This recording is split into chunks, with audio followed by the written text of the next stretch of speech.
There is no longer a clear division between what is foreign and what is domestic. The world economy, the world environment, the world AIDS crisis, the world arms race, they affect us all. Today, as an old order passes, the new world is more free.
Hi everybody, welcome to Outside the Box.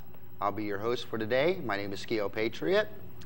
We're doing a three-part series on the National ID Card, the Real ID Act, as it's also known as, Peace and Prosperity Partnership, talking about downsizing the federal government and the federal government's relationship with the states.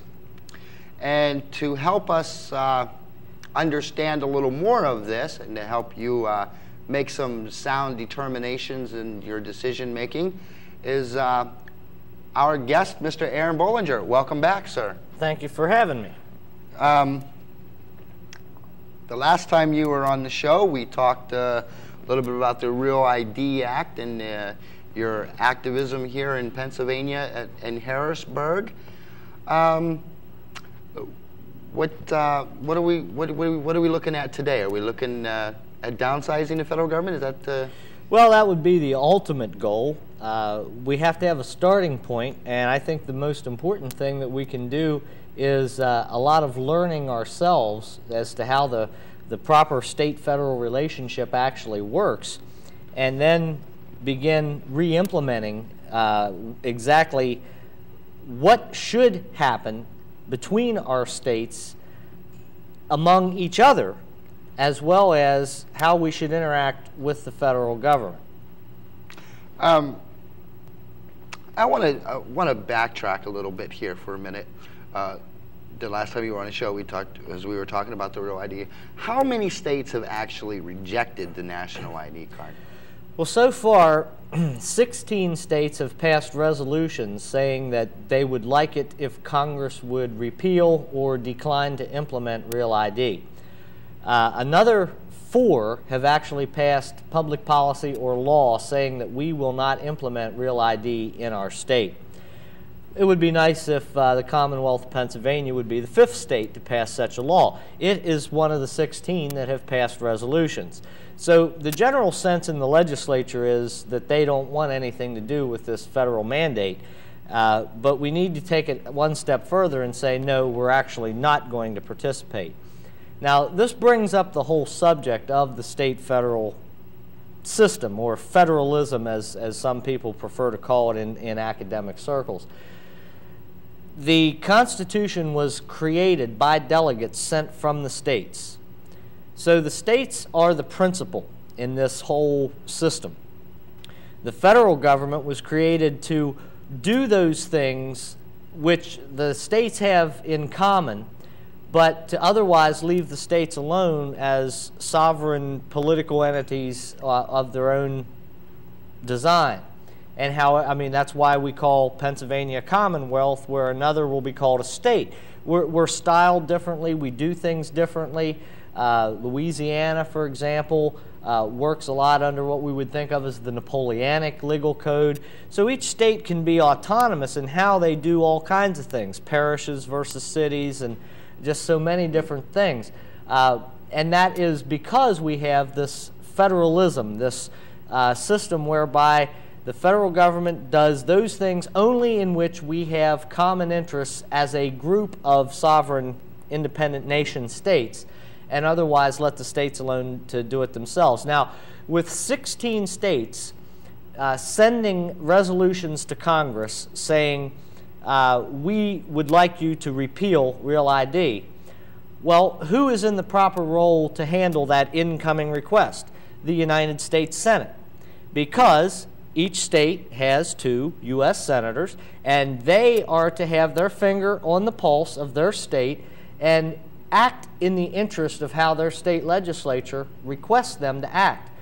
So we have 16 states, meaning 32 U.S. senators, that now theoretically should be signed on to a new bill that someone introduced to repeal Real ID.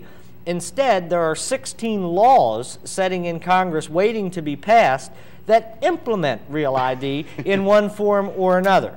So the tail is absolutely wagging the dog here, and we need to reestablish the state's leadership over the United States Senate. And I know how that can be done because that's one of the areas of research I've put a lot of time into, and we can go into that a little bit here. But needless to say, there's absolutely no excuse for those 32 senators not to be doing what their state is asking them to do by official documents, resolutions passed by their legislatures. Well, I think the problem there is, excuse me, I think the problem there is a lot of the representatives and the state representatives and the senators, they all have this mindset and belief that whatever the federal government says is law because of the way our Constitution is written up. And it says in the Constitution, I can't give you the article right off the top of my head. Yeah, the Supremacy Clause. The Supremacy Clause, right. Exactly. And I hear that a lot as I've been in both Pennsylvania and in other states dealing with this and similar issues. But there's an exception to that. Yes, anything the federal government does carry supremacy, except the general rule is that an unconstitutional statute, though having the name and form of law, is in reality no law, but wholly void. So if Congress oversteps its authority and passes a law, whatever it may be, in this case Real ID, that they do not have the constitutional authority to even deal with, we can ignore it. So my question to you is this.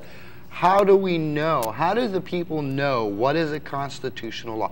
Now let me clarify that. I mean, I know that sounds like a really silly, stupid question, okay? But we were taught that, again, whatever the federal government says is law, okay?